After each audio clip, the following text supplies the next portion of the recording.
Hi, I'm Mike Bauer. I own Marathon Precision in Wheeling, Illinois. I believe I have a curse. I own a big shop where I can make anything. I have everything from a blacksmith to a laser, 5, 10-axis machines. You name it, we have it. I have a lot of fun in my shop because I have the curse. If you meet somebody who has a curse, it's almost like you're drawn to them like a magnet. And I think people who watch this will resonate with that. They have the curse. You see something you want to build, you think you can build anything. And that's how I met Kevin Carrera. I met him at World of Wheels. There's probably 3,000 people there. He had rented a booth. He's a metal artist. He was bead rolling. And we started to talk, and next thing I know, he's in my shop, working in my shop. And Joe Zolper is doesn't need an introduction. I mean, he's the man. I watched his show on Motor Trend, Garage Squad. I really resonated with me because I appreciated the fact that he went into people's houses or garages and fixed their car. And not everybody, I can work on a car, but I'm not Joe. And there's a lot of people that are like me that need a Joe. Hey, I can run a drill press, but I'm not a Mike. Yeah. I mean, the machines that you have here is ridiculous. And when I was walking around, looking around here, I thought to myself, you know what? If my wife knew what I was doing and what I was looking at here, she'd be terrified that I was never coming back home. In fact, well, no, she might be happy I wasn't coming back home. But the level of knowledge inside this building and the talents that you guys have is Garage Squad, and what we did is nothing. You guys are amazing. No, it goes both ways. And I think you had the curse because one of the things we want to do on this show is it's a curse. You see something and you think you can make it. And my best friend died about 10 years ago. And in my little world, in the machining world, I've made one item probably more than anybody else. And when he died, I came home from the funeral and I thought, you know what, I'm going to start making fun stuff in my shop. I want to make art. And the podcast, what we want it to be is a little bit about machining, a little bit about cars. We love cars, and a little bit about art. And that's why I thought Joe would be a great first guest. He builds motorcycles that are pieces of art to me. He's a mechanic that I love to strive to be. What's your favorite machine in your shop? I'm old school. I like a mill. Yeah, I knew you were going to say You it. give me a mill, man. I knew I it. can be there forever. Yeah. I knew it. Yeah. Digital readout, analog, or you just feel? Both. Yeah. Yeah, depends on what I'm doing. Yeah. Yeah, I do. That's kind of like the extension of me. I like the old school, Yeah. and that's just how Everybody needs a mill. I am. Yeah, A mill and a Yeah. saw. I mean, those are the first two things, and a welder. yeah, I mean, That's true. definitely. And I would probably say the most valuable is a lathe for me. I don't know why, but it seems like every time I turn around, I need a lathe. So, Yeah. I mean, I want to be on the mill, but it's the lathe. So I have a lathe, and it's, it has saved me a lot of problems. You know how it is, you buy something and it doesn't fit. Yep, Right? yep. Boy, if I had a lathe, well, Turn when you down the have a space, lathe, boy, yep. you just keep on going. Yep. Yeah.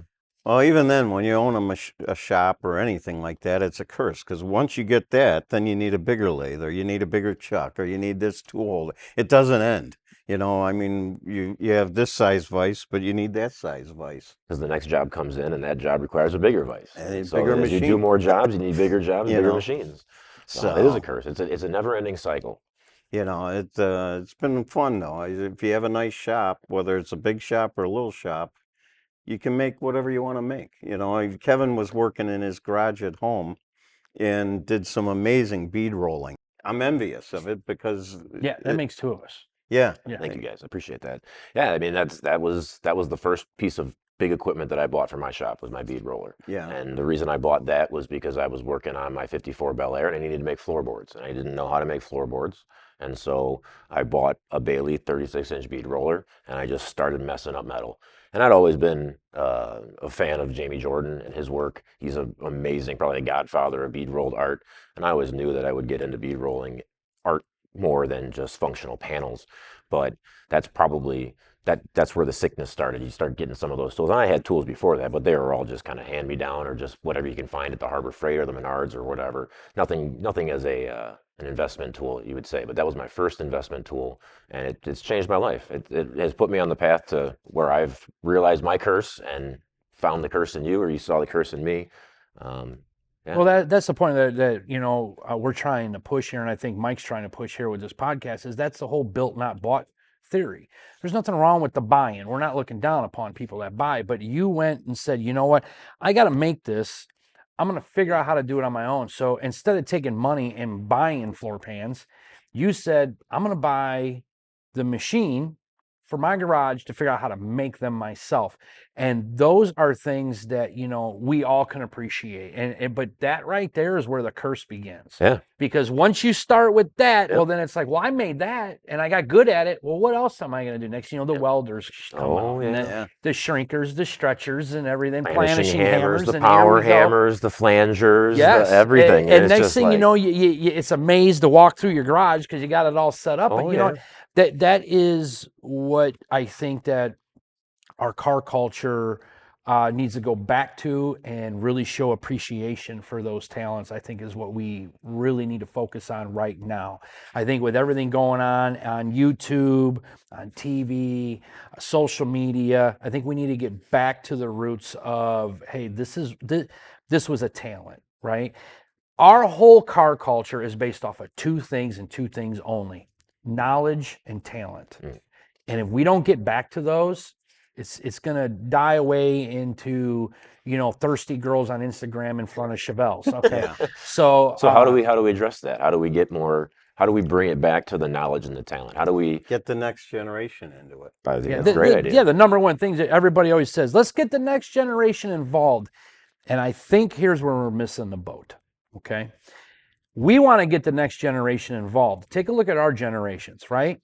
But are we getting them involved with what they want to be involved in? Because a good rule of thumb that I see this a lot at shop classes where you get an older shop teacher. It's like, okay, you want to get the younger kids involved, and the first thing you do is pull in a 69 Camaro, and the younger kids are going, what? No, like it or not, go get a Honda Civic, buddy. I mean, you want to get them involved. You got to get them involved with what's hot to them. Yes. And it may not be my thing. I mean, I like everything. Don't get me wrong. I mean, but that's the curse. But if it's if it's a Honda Accord and that's what they're into, right? That's what you got to get. Still a Honda Accord that runs and drives and needs to be serviced, and it's got mechanical components that you can teach, and then you can transfer that knowledge to the next. Maybe it's a Honda Accord first, but the next one, now you know how to work on a Honda Accord. Now you can go buy that Skyline or that Camaro or whatever it is. It's the mechanical sense of just going in there and fixing a problem. A shop across the street sells parts for the Japanese cars, and they have 2 car shows every year. They had about 800 to 1,000 cars out there. It's amazing. Mm-hmm. So I rolled out I forget what it was, 69 Camaro. They walked past it like it was a school bus because they couldn't relate to it. Now a 240Z, which was my first car actually, there was 2 of those there, and 70 240Z. Everybody was around that car like a magnet. So you got to cater to your audience for sure. True. But the one thing that I went to a technical high school in Chicago. They had every class there: wood shop, metal shop, welding, print, auto shop, foundry. I was pouring aluminum when I was 14 years old. It's crazy. Everything. And a lot of that's gone by the wayside. School's a college. It's a great school still, but it's a college preparatory school. So they don't really care about teaching the trades. Well, let's talk about teaching the trades, and let's talk about a reality that's happening in our car culture as we speak, okay? For example, if you got a auto shop, for example, right? And we want to get the younger generation involved. Why are they tearing apart a small block Chevy, which are 4-bolt main that nobody cares about? Get some LSs in there. They're in boneyards. Let's talk to some junkyards. See if we can get some stuff donated. Because that's what they're into. Everything, LS swap the world, right? But the other side of that is also the coddling we have of our kids today. The coddling that we have is on a ridiculous level. I'm going to give you an example. I went to a vocational school when I was in high school, okay? And I took auto. And we were cutting valves, grinding seats, knurling guides, building motors, torquing heads, the whole 9 yards. I mean, this was all stuff that we were doing, right? Now, was it stuff that you're gonna, use every day in the work world? I mean, no. I mean, you're not cutting valves working at, an oil change place, but it was to you to understand how it all worked, right? Yeah. Fast forward to 2025. I couldn't believe it, but that same vocational school, I go there visit, and I'm looking around. There's no motors in there no more, and there's one, and I'm like, what's how come there's only one? What happens? Do you believe that they will not let the kids torque heads because they're afraid they're going to fall and get hurt? This is a true story. Okay, this come out in the open, and then a year later it was denied. Okay, but we all were there. We know what we were told. Okay, but I want you to think about something for a minute. Have we got that bad as far as young men in our country that we can't let them use a torque wrench? This is true shit. I'm not lying. Look, I'm the first one to swear on your first episode. and trust me, if I could, the F word would be a comma, but I'm trying to be nice. But I got to tell you, that right there is exactly what the problem is. The coddling that we have. I mean, we're trying to make men, and we're not even making them anymore, let alone putting them in the car culture. Everybody gets a medal. That's the problem. Yes. Yeah, that's true. Everybody gets a medal. Participation trophies. And it it's shouldn't the be, whole mentality. I mean, at some point you got to. Not everybody's meant to do that, so the weed them out. The bubble wrapping of America and the bubble wrapping of our children is crazy. But like, what beyond the fact that the idea of as a society, yes, we've become much more. Oh, that's great. You've done such a good job. Good job. Congratulatory, because we don't want to hurt your feelings and make you feel bad.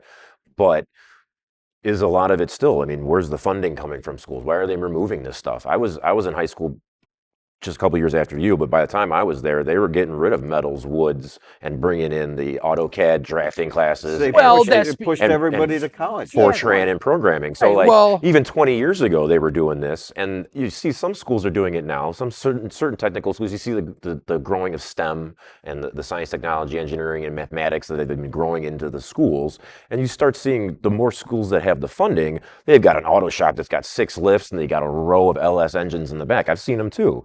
But how does that school get the funding to do that? But then you go in the inner city schools or some other school that just doesn't get it. Well, we can't see. I mean, the bottom line, that just all has to do with budget, plain and simple. But on the other side of that, it also has to do with the school board.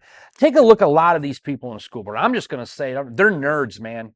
Well, they don't. They're nerds. They don't know the first thing about looking at the difference between a grinder and a spark plug. And these people are the ones that are determining what your kids are going to learn and what your kids are going to do. Yeah. And they know nothing. Yeah. They're data entry people at best. They couldn't walk in here and flip a switch on a machine if their life depended on it. And they're the ones that are going to dictate what our next generation is going to build and do or even be able to. Yeah. I went to a local high school, and they asked me to come talk to them about their machine shop. Mm-hmm. And I told them what I thought. And I own a powerhouse of a machine shop. Yes. I mean, they should listen to me. And I told them what they were doing wrong. They got them learning how to drive a Ferrari before you can get in and start a car. Mm-hmm. And who's gonna hire somebody? And I kept trying to tell them, look, I'm gonna be the guy that's hiring the people you want to train. Mm-hmm. This is the way, and I like hiring unexperienced people in my shop. You're better off. You're better off. We train them. Most of my guys are sharks now. They're really good at what they do. Mm-hmm. And I'd rather have somebody come in and that wants. That's the key word. That is the want. That is the key word to everything. You want somebody that wants a better life, that wants a better car, a better house, a better whatever. And if they do, give them a path. Show them a good way to get there. Mm-hmm. But a lot of the schools, they just, come in, they teach them some sort of a CAD program. Show them how to put a piece of steel in a vise and square it up. Yeah. Yeah, because how are you supposed to know how to do the CAD program to get this set up if you don't know the basics? You may learn the CAD program, but you're going to be better when you know the basics. Everything in life is you got to know the basics first. Yes. Okay. Even being a doctor, you got to know the basics before you're going to be a brain surgeon. I mean, but we don't allow that anymore because the truth is we have taken away in our culture, in our society, the pride of being a blue collar man and doing a blue collar job. Yeah. Right now, we've crammed. We've OD'd on college in this country. We've put people in debt. We have people that, if you had to go to college in order to make a living, that's fine, understandable. Because maybe you didn't grow up in a home that has, this kind of knowledge and background you can learn off of. So it's And understandable. if that's what you liked, God bless you. Yeah. And if that, and if that's what you want, great. I'm all for it. I really am. But at the same time, you take a guy that wants to be a blue collar man, that wants to be a machinist, or he wants to, be a carpenter, he wants to be a plumber, or whatever. We have spent generations, now frowning upon that because they're not going to college or going to a trade school, and we make people feel bad because they're going to be blue collar. Well, there's nothing wrong with being blue collar. Yeah. No, there's You not. can live a happy life. I mean, you can live a great life if you work hard in blue collar world and be proud of what you do when you get up. You see a revitalization of that happening now. You see all the what's the be your own boss, kind of mentality of like buy your own truck and start your own shipping company, whatever what it is, and dirty hands clean money kind of that mentality of blue collar isn't something to be looked down upon because we're the guys that you're going to call when you can't fix your shit seriously, and so. Yeah, you may have the college degree and the money to do it, but when it comes to your furnace not working or your your electricity being out or whatever it is, your car breaking down, those are still needed. And with AI coming, how do you, the guy that has his degree that can punch numbers on an account, there's nothing wrong with that, but a computer is going to be able to replace that job a lot quicker than the guy that can turn a wrench or find the torque setting correctly on a torque wrench or weld a piece of steel onto a car to frame up, to brace the frame. I'm going to tell you right now, you can sit at a table and you can argue with somebody about politics. You can argue with somebody about religion. You can argue about somebody about cultures and ethnicities and whatever it is that you can argue about. I don't care what it is, but the number one problem that all of us are going to have in common that we got to worry about as a society is AI. AI is going to be nothing positive at the end of the day. And here's the thing, we're building the data centers. We got them all over the place. We're building one 2 miles from me as we speak. And here's the reality, okay? AI is going to be useless to the average public. We're not paying for AI. We're not going to pay a monthly subscription on an app for AI, okay? Who's going to be profiting from AI? It's going to be big business. And anybody that has an access to control or sell or market AI. Those are people who are going to benefit from it. And AI is going to be everywhere. And those of you that are out there watching and you think, well, I have a job, where I don't have to worry about AI. Get a hold of yourself. You better pay attention because I just watched a video where 2 AI robots roofed a house. Okay. I just watched BMW just hired their first AI robot to work assembly. You can assembly right now on an assembly line. It's a humanoid robot, and BMW just got it online here like 3 weeks ago, and that's one of many to come. Amazon right now is getting ready to talking about up to 40,000 jobs across the United States because they're going AI. What are we doing with all these people? So I don't get me wrong. I will agree that, hey, if you're an accountant or do you do data entry, you're going to be out of a job. I mean, that's coming.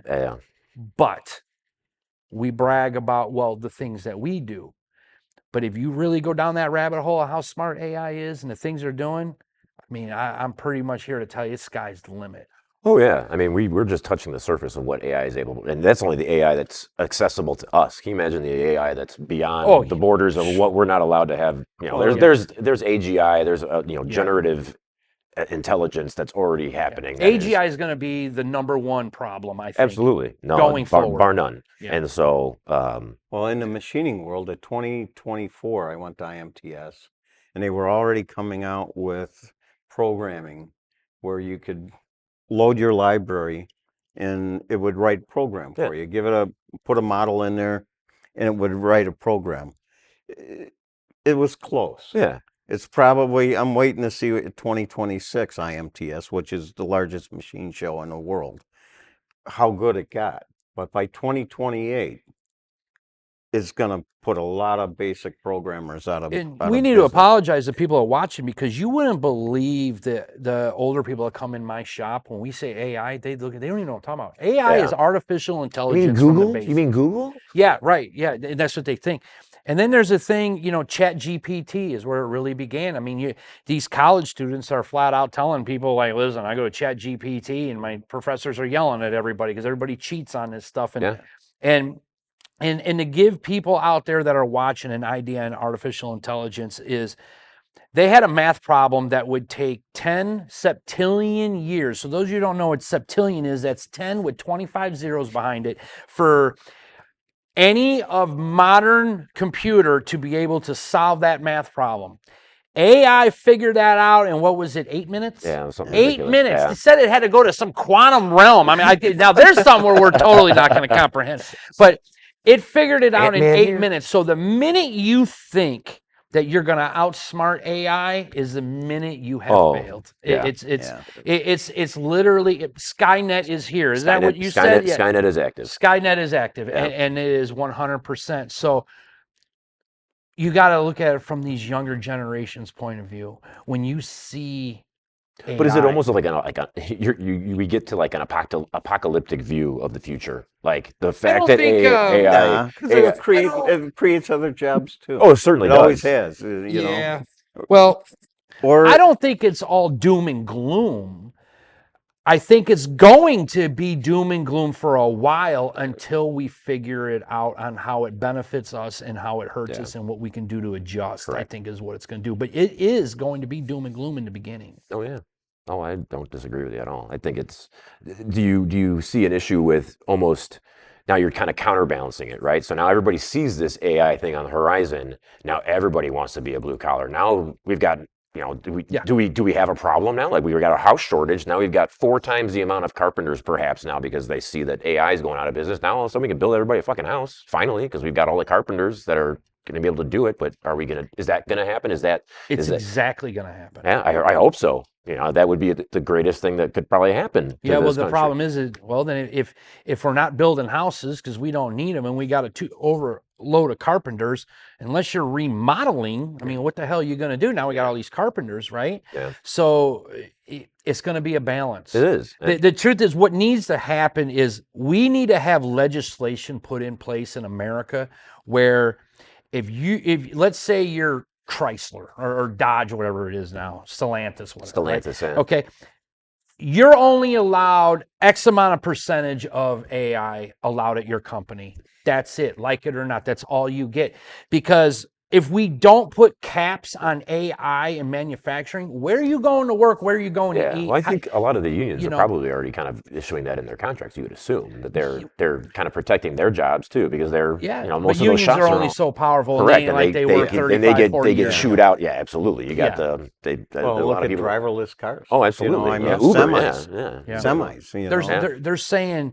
They're saying in the next 5 years there could be up to, and I couldn't believe this number, 13 million truck drivers out of work. Yeah, because the automated Teslas, they've already got. There's a stretch of California I think that they're doing right now where it's already automated. Or no, Texas. I'm sorry, it's in Texas, but it's a what they call the point to point or something where it's not a long haul, but they literally it's a stretch and they just have these trucks running AI nonstop and they're just doing trailers in Texas because we got Austin, Texas has got Uber. Hell, they're all over the place. Like the Uber unmarked. Uber with no driver, automated. Yeah. And think about how many jobs that takes. Think about how many people that do Uber for extra money to pay their all bills. the gig work. So my thing is we're talking about all this stuff. But while we're over here, guys like us, we're trying to go to these high schools and we're talking to the school boards and we're trying to get the next generation to work with their hands and everything. And it almost feels like sometimes all this work over here that we're doing, why behind us, AI is screwing all of us and all this is a waste. Yeah. I was in an Uber and I asked all the younger drivers, Oh, do you like driving for Uber? Yeah, it's okay. What do you want to do, for a full-time job, or is this your full-time job? Mhm. I don't know. I haven't made up my mind. I said, you want to work? Would you ever thought about working in a machine shop? I haven't met one driver yet that knows what a machine shop is. And one of them asked me, what do you mean, like an ATM machine? Yeah. That's their concept of a machine shop at this point. So is AI going to replace everybody? But the fact is, I need good machinists. At some point, I need somebody that I can trust to make a decision on $1 million mill or even a $10,000 Bridgeport. Maybe more on a manual lathe. Well, I Oh, yeah. think about it. Right now, you can get a hold of Tesla. You can buy a Tesla robot. They're $135K, and you can buy this humanoid robot that will come to your house. It will learn your house. It'll Do your vacuum. dishes, It'll do vacuum, yeah, it'll do yeah. everything. And now we have AI robots now that can cut your grass. It's not a It's the humanoid it's the robot, but Roomba, yeah. but it's basically the Roomba of your The Roomba lawn, for cutting lawn, yeah. right? Oh my gosh, that's So great. you start figuring in all this, and people are like, "Oh man, it's awesome technology, awesome technology." I'm gonna And have then so you're much going, more time to do all the things I want to do. Yeah, but right? then you're And like, "Well, scroll wait on a your minute." And then you phone. sit there on You're your going to fucking scroll phone. on your phone, eat more processed food, get fat. I mean, that's really about all you're really That's going what's to going to do. happen. No, I agree. So That's the scary thing. my thing is like I said, so we're sitting here and it's almost like the next shiny thing, but we're really not paying attention to how much it might screw us. I mean, we're not the Jetsons. No. We're not the Kardashians. I mean, most people out there think they live in fantasy land. It's like, no, you got to go to work, man. Yeah. Yeah. Okay. And if there's nowhere to go, then you're dependent on the government. And we see how that's working. Well, I right think Yeah. a lot of it goes along too with, I mean, and this is me coming I was never a business owner. I never wanted to be a business owner. I never wanted to start my own business. I was an engineer, but I like to work with my hands, and I wanted a job. I need to be busy. I want a task. Give me a task. Let me get after it, and that's what gets me up in the morning. But you tie in these trades with, you also have to give kids a business sense of how to run. I don't know shit about running a business. I'm a knucklehead. I'm a moron. I don't know the first thing about running it correctly because nobody ever taught me that. Nobody teaches you that in school. It's just like they don't teach you how to balance a checkbook anymore, right? So it's not just the blue collar, it's how to be an adult. Like we got to do a better job of teaching the kids how to be adults because, by the time you get to 40 and you haven't figured it out half of your life, you're like, fuck, all right, well now they're on the downturn now. And but he can't be any more right about what you said, but here's something we are not figuring in though too. All our kids, if you got an 18-year-old at home, you got a 16-year-old. yeah. All our kids Oh, yeah. are 2 years Oh, yeah, behind. because of absolutely. With the COVID. Oh, yeah. COVID screwed. Both mentally, socially, Yeah. probably not physically, obviously not physically, but yes, mentally developed and just in terms of just moving along with what was happening. That shut down the world. They went through 2 years of, and you can imagine, like for a 40-year-old, it was like, yeah, this blows. But for a 4-year-old or a 15-year-old that's going to graduate next year, It's terrible. sorry, your world's over. You can't go to college anymore. You can't do this. So Changing subjects real quick. Joe, you had Garage Squad for how many seasons? 8, 9 seasons? 8 seasons, yeah. right? Yeah. And now you have Builders Brawl? Yes. So now again, to put back into the appreciation of our culture of being a gearhead, I started a race called Builders Brawl. Now, Builders Brawl, eventually I wanted to lead into other things. There've been car shows and everything. And what it basically is about is the whole built, not bought mentality. Okay. Now, a lot of people get offended about that built, not bought. The people that don't build get offended by it, but that's not what we're trying to do. What we're trying to do is shine a spotlight on the guy in the garage that goes the extra mile. Not the guy that, installed a crate engine, the guy that built an engine. Not the guy that, bought a chassis, the guy that built the chassis. That we're trying to highlight that, right? So what we're doing at Builders Brawl, and the next Builders Brawl will be in 2026 on May 9th in Cordova, Illinois, okay, at the drag strip. And we have people from all over the country that show up to come to this race because everybody there has the same mentality. It's all about, you're looking at stuff that these people built. So when you go up to the starting line, your name and your pride and reputation's on the line, not some big company you cut a check to. Yeah. Now, with that being said, you don't have to build everything on your car. Maybe you just built the motor. Maybe you just built the chassis. Maybe you did all the tin work. Maybe you did, all the paint and body work. We really don't count wiring and plumbing. Okay. We really don't use that, because the reality is you better have that figured out. You need to be safe before you go there. You need to be safe. So that we really don't count. So what people do is you go to buildersbrawl.com, and if you want to be a part of this, you send in a submission. And you set in photos, maybe a video, you talking about what the driver, you have to be the driver and you have to be the builder. Okay. And you, the driver, how you built your car, what you did to your car.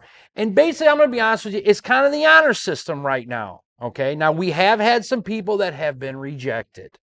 Okay. We have had some people that have, they're not very happy that they did not qualify as a builder to come to our race. But again, that comes back to that cruel love we also need to give our kids today, about this stuff. It is, we've had people that, they didn't really do anything. They assembled the car, but they didn't build the car. That doesn't make you a builder, right? Gotcha. And do you have different classes? Yeah, that's what I was Yes, just we gonna ask. have all different classes for all different types of speed, however fast or slow you're going to go. We have a daily driver and a street muscle class that's open to the public. You don't need to be a builder. You just show up and raise hell. And you got to go on a cruise, with your car to run that class too. And we run over to maybe a sponsor or something in the area. They drive over there or whatever, and then we have everything from balls out big tire classes, funny cars, dragsters. Gassers? We have classes for them. We actually, this year, we have Bruce City Gassers is going to be a part of the event. They're bringing like 25 cars. Really? Yeah, all old school. They're putting Are on they from their Milwaukee? show. Milwaukee guys? Or? Yeah, they're from up north. Yeah. And then we have, we have small tire cars, big tire cars. We have time classes for just about anybody to be a part of it. That's awesome. Now, also what we do, real quick though, one last thing that I got to tell everybody: if you qualify as a builder, you want to raise, you qualify as a builder, you get one invite. You're allowed to invite anybody. They don't need to be a builder. So if you qualify as a builder to come and compete at the Builders Brawl, you can invite him if he's not a builder to come race his car. Oh, really? Yeah, that's cool. So that's how we do it. And the reason being is people are like, well, what's the point? The point is if he's up and coming and he's working hard, have him come meet all of us, be a part. He might learn something. Yeah. Do you guys get, like, are there people out there looking for sponsorship? Is this a place for Yes. guys, like, you Yeah, build your own car, and, like, I got a buddy that built a car, and he's like, I love this, I've done everything, but I need sponsors. I need to find a sponsor. Is that how guys get out there and do this? Well, finding sponsors, you're kind of... It's tough. You're on your own. Like, you have to sell yourself. It's not easy, but you got to have proof of concept. Yeah. So it's like you got to get it built first, and that's the hard part. Yeah. Obviously, Marathon Precision is a sponsor of the Builders Brawl. We do appreciate that because we know you understand what we're trying to do over here. Well, I don't know if you remember how I met you, but it's a pretty cool story. I'm building a 40 Ford Gasser back there. I don't know if I'll have it done by May because we're working on a 64 Dodge A100 in my shop right now. Mm-hmm. And I bought a pair of slicks for the back, really high cut slicks. Super cool, Yeah, they are. right out of retro, 67, Mm-hmm. And I needed to get them mounted, so I called the tire company here, no, the tire shop here, no, the tire shop there, no. Somebody said there's one out west, Chicago suburbs. I called them. Guys, we could do it, but my guy's on vacation. Call this place, and they gave me your phone number. So I called, and Joe answered. I didn't know it was Joe. He goes, yeah, Prison City Choppers, Joe.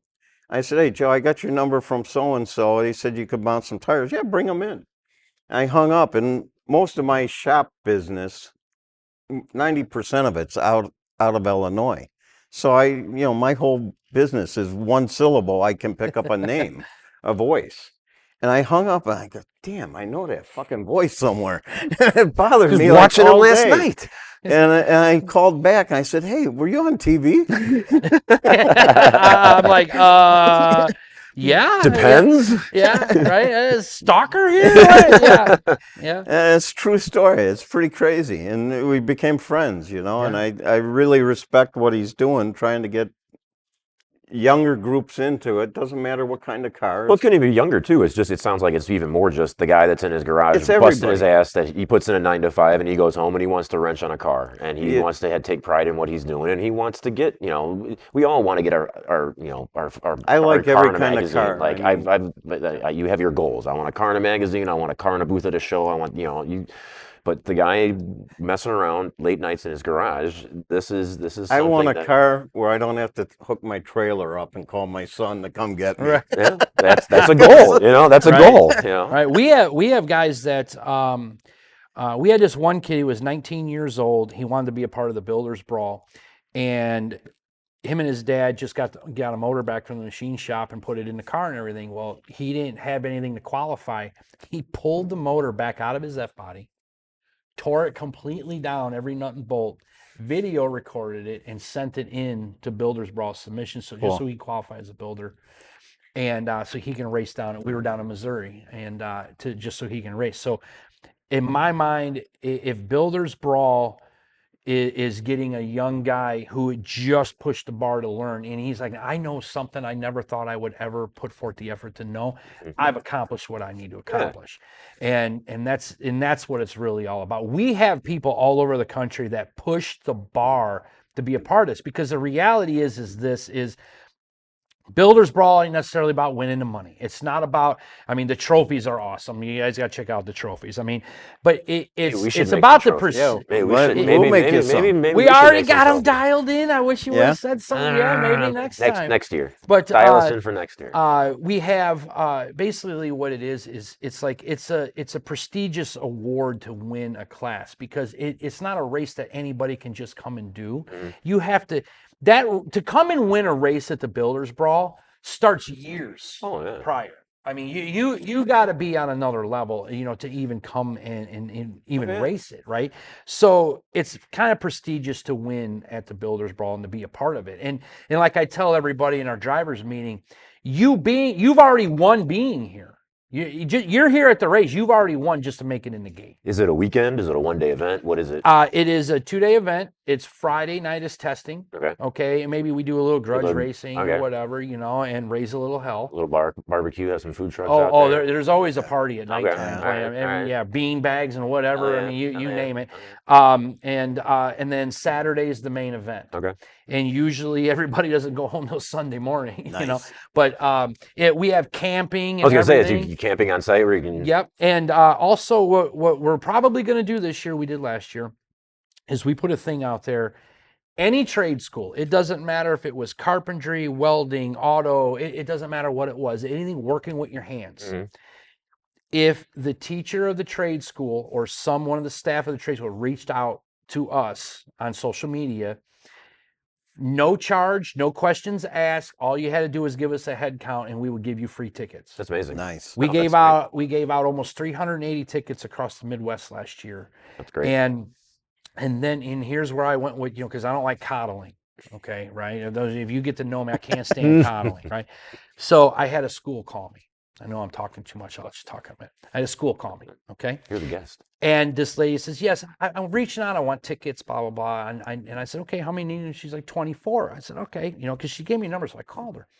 And she goes, so who do you guys provide chaperones? And do you guys, have this? And what about insurance? And I go, whoa, wait a minute. What are you talking about? No. And I go, ma'am, I says, we are just giving tickets. What you do is you give it to them boys and girls, and you let them be boys and girls, meet up with their buddies, and road trip out to the race and come have a good time like we did in the old. And that's exactly what happened.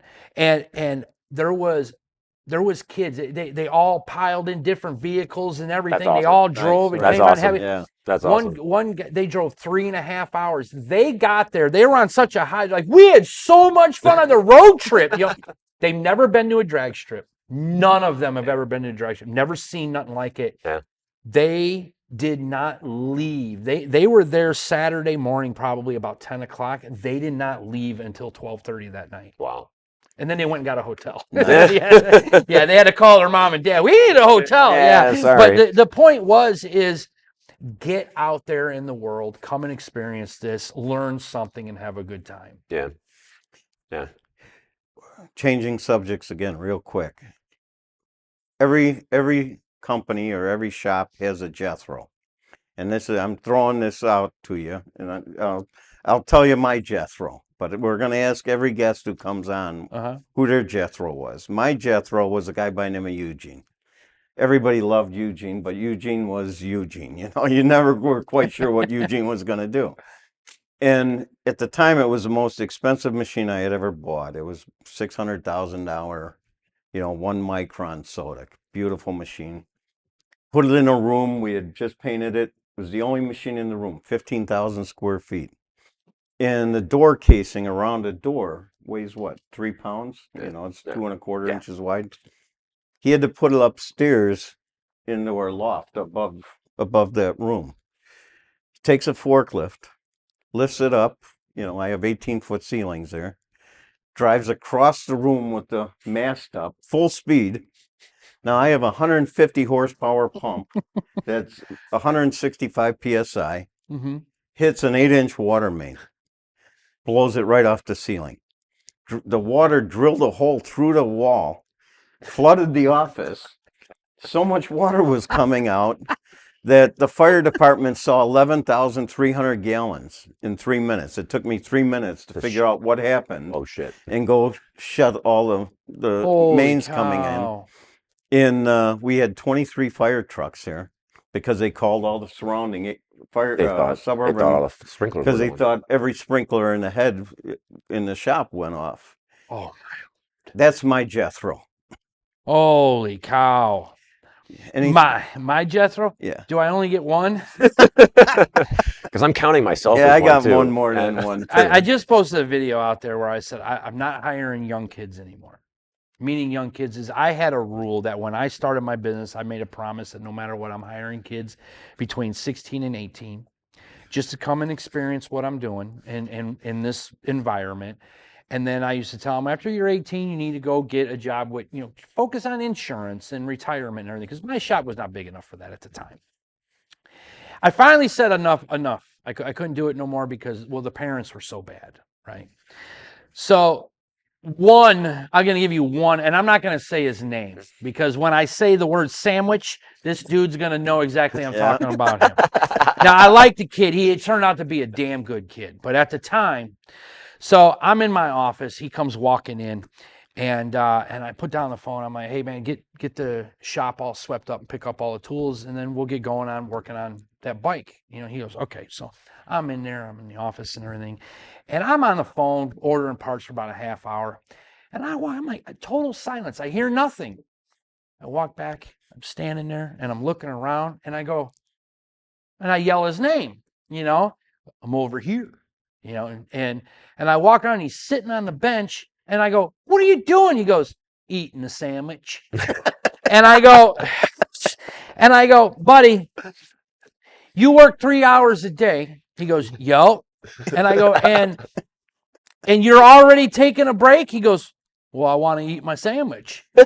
And I go, how long of a break do you think you should get? He goes, well, everybody on lunch gets a half hour. I'm like, dude's there 3 hours, right? Dude.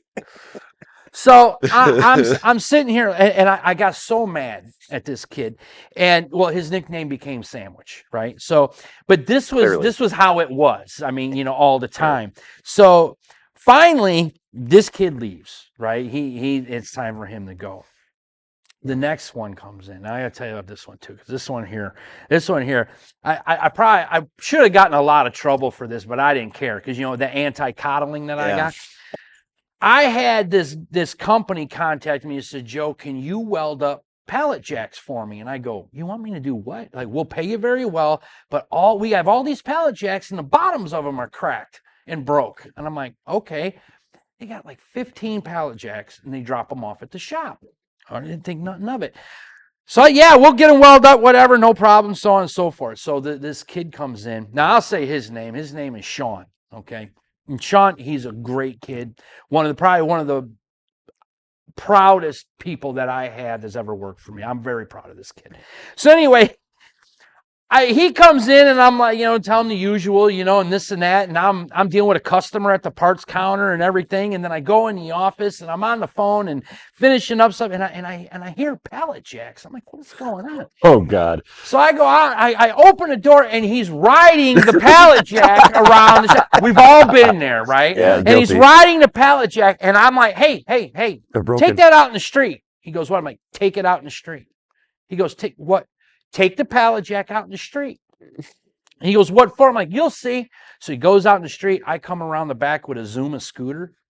I said, get on that pallet jack. I put my foot on that pallet jack and wide open we went. I had him on a pallet jack at about 40 miles an hour. Oh my God. Screaming bloody murder. Just And white if he's knuckling watching this, he'll tell you, yes, that was him. Sparks flying around the curve and everything. Oh my He got gosh. up. He's screaming, you about killed me, the whole 9 yards. And I says, the question I have. And he says, what? I'm like, are you going to ride a pallet jack again? He goes, absolutely not. I'm like, point proof, right? So this kid, I mean, he was white. Oh, He yeah. was, yeah. And now keep in mind, I was young too. Yeah. I was only Oh, yeah. 21 at the time, 22 at the time, but yeah, I mean, I got all kinds of Jethros over the years. I got a But I few don't more. have 11,000 gallons worth of water. I can't keep up with that. I got 5 stitches. I'm my own Jethro. I put 5 stitches in my forehead. And Is that right? That's Yeah. how I Yeah. started my business. Oh, that's the name. That's the name of the business. That's how I was working Stitches. on. I was working on my firewall. I was building a firewall for my 54, and I had just cleaned up a chamfered edge, and I had pried away the lips. I drilled out all the spot welds, pried everything away, and I was getting it in there, and it wasn't fitting. It was jamming, and the way I was holding it, I was going to lean it over, and it was trying to pry it back up this way, and I'm like, this thing's going to let loose, and it's going to go straight into my forehead. And as the moment I said that, it went straight into my forehead, and it just went straight through, cut like a knife, right above my eye. I ended up going inside, cleaned up, went inside. My wife looked at it, took me to the hospital. I got 5 stitches, and in the 2-day haze of confusion, I just probably.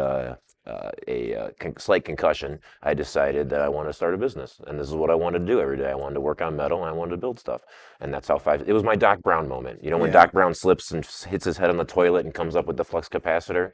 This was my Doc Brown moment where I concussed my head and decided I need to be a metal shaper.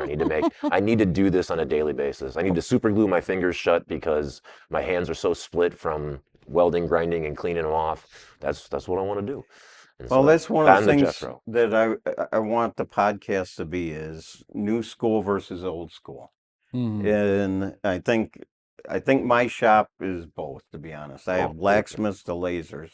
And I think the curse is guys like us think we can make anything. And I like challenges. So, I mean, every other episode or maybe every episode, we're going to pick a challenge, and it'll be me and you against each other or against the guest. Boy. That'd be cool. That'd be fun. Or even we would love to do ones where we get against suggestions Shelley, the from producer, Right. against her. Yeah, suggestions from the audience, perhaps, yeah. or write in and tell us, send us a video. We don't think you can make this. Fucking, we'll prove it. I got a I can challenge. make anything. I got love a when we challenge. get those challenges. I got a challenge. What's that? I would like to see you with your bead rolling talent, which I think is phenomenal. Thank you. I love it. Thank you. I want you to see you bead roll me out a P40 Warhawk. Okay. Yeah. Okay. Send me a photo, or I'll look for one for you. I saw a model of one right over Okay. there. You can All just right. eyeball that one. All right. Yeah. Or a Corsair or something like that. Yeah. My dad and we love World War II planes and Okay. stuff. Yeah, we love that stuff. Sure. Now I'm just throwing it out there for a challenge because when I saw some of your artwork, I was just blown away. I mean, you guys have the level of art and talent is mind-boggling. I mean, I hope you get to show the viewers some of the stuff around the shop and everything, and it is. I mean, like I said, I just put me up a cot in the corner, and this will be my new address. Hey, you and me can be. My bumped. wife would be happy. Trust me, I think she would. I'm be 10 happy. minutes from here. You can crash with me. Whatever. I have an apartment upstairs. He's got an apartment. You got an upstairs. apartment upstairs. There you There go. you Look know, at my you commute can to work. Sleep in the back. You sleep in the back of the Nomad. Oh yeah. See, there's really Well, my wife is going to be very happy when she finds out. I'm not Send for the coming dog, home. honey. Yeah. Sorry.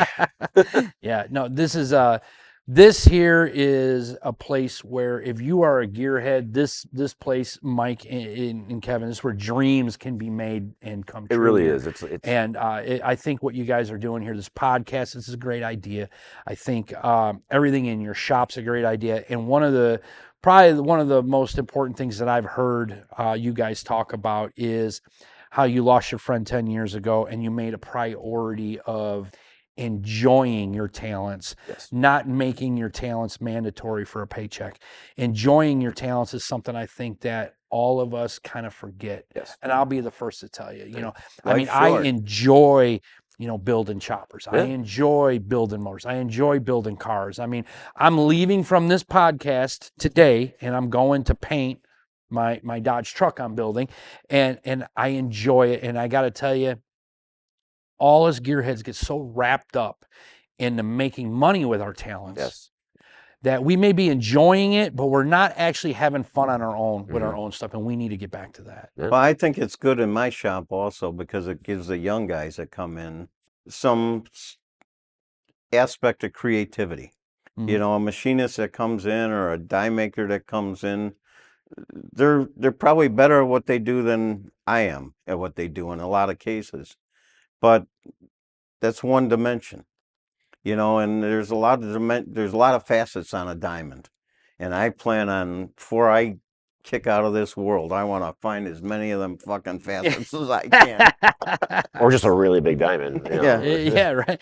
Well, one of the things that we talked about earlier that I wanted to bring up again was, as I've said in this podcast 1,000 times, my anti-coddling mentality that we have. And one of the things that I wanted to bring up again was the participation trophy generation mentality. I had an individual that was going to school to be a welder, okay? And this person thought they were very good and they had an A in the class. And I says, well, you know what, I want to see, fire up this welder and weld. Here you go. Here's my shop. Here's the welder. Here's the parts. Here's this. Weld. Just make it whatever you need. Grind it, whatever. I want it to look good. Let me see your weld. And this person lays out this weld and they're proud of it. You can tell when they flip up their helmet, they're cocky. Look at that. And that right there is when I realized on how much our school boards and I'm not blaming teachers, but on how much we coddle our kids, because the truth of the matter is I looked at this kid and I says, that sucks. That's horrible. That's got to be the worst, shittiest weld. You're getting an A in this class? How are you getting? That is that mentality that we're not hard enough on them because they're so soft. Well, this is why they're soft. Yeah. They're soft because we're not letting them use a torque wrench to torque down a head on a small block Chevy. And that right there is a prime example. We need to cut it out. We need to, listen, if you suck, you suck. And if your feelings are hurt, use that to your advantage to become better, Yes. to work harder. Not just, don't lie to these kids and let them go out in the world and think that they're great at what they do. And then they come here and then you're like, what are you doing? There was a kid that was coming into our shop, and a real nice kid, and he went into the lunchroom and had to take a break, and he had only been here maybe 40 minutes. And I went in there and I said, hey, what are you doing? He goes, I'm taking a break. I can't take the pressure. And I said, look, this is the real world. You gotta stand up. You gotta be on your own. And he looked at me and I said, no, I'm not kidding. I said, look, I don't know if anyone knows how much pressure I'm under. I got a big shop. We get hundreds and hundreds of emails and calls a day. I'm spinning plates I've seen it. all Can't day. confirm. And I said, I can do it. And he goes, you're the first person that ever told me to get up. That's right. I was the first person, because everybody else has always kind of just said, okay, go take your break. When you're ready, come back. Yeah. And I'm not saying what I did was right, but it's right to me,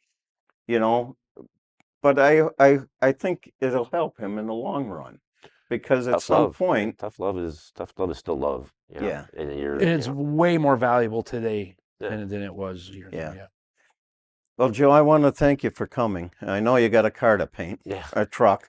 Yeah. Damn it! You want to come do it for me? Yeah, I was gonna don't- say, man. I got a It's the roller. curse. Yeah, I got to run. I got a roller. At this point, I might as well. At this point, I gotta this roll it.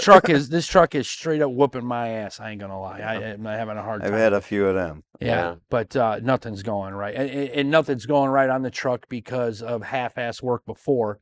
So and the truck is just hodgepodge work front to back, right?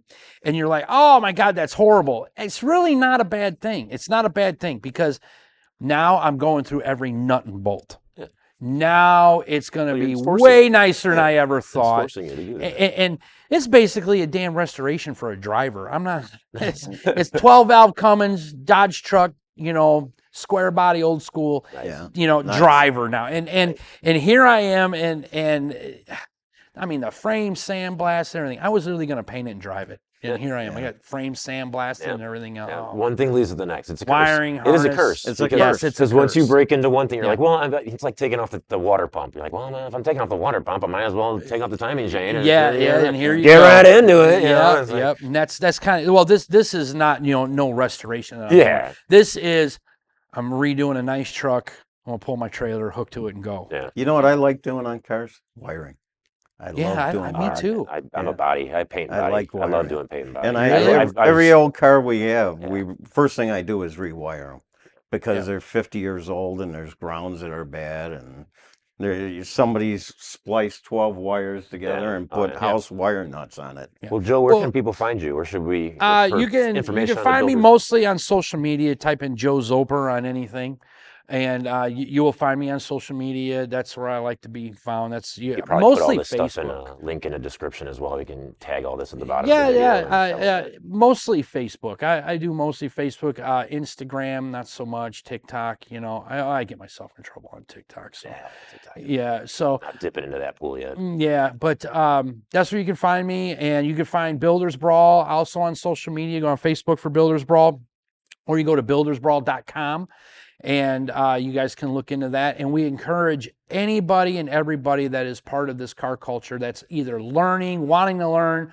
or has knowledge, please come and hang out. We have the amount of knowledge that's walking around Builders Brawl, bar none, is impressive in itself. I've got a couple guys already in mind that I'm going to be talking to after this, after we get home today. It's like no other drag race that there is Yeah. in history, and we are the very first ones ever to do this. That's really cool. No one's ever done a race like this before.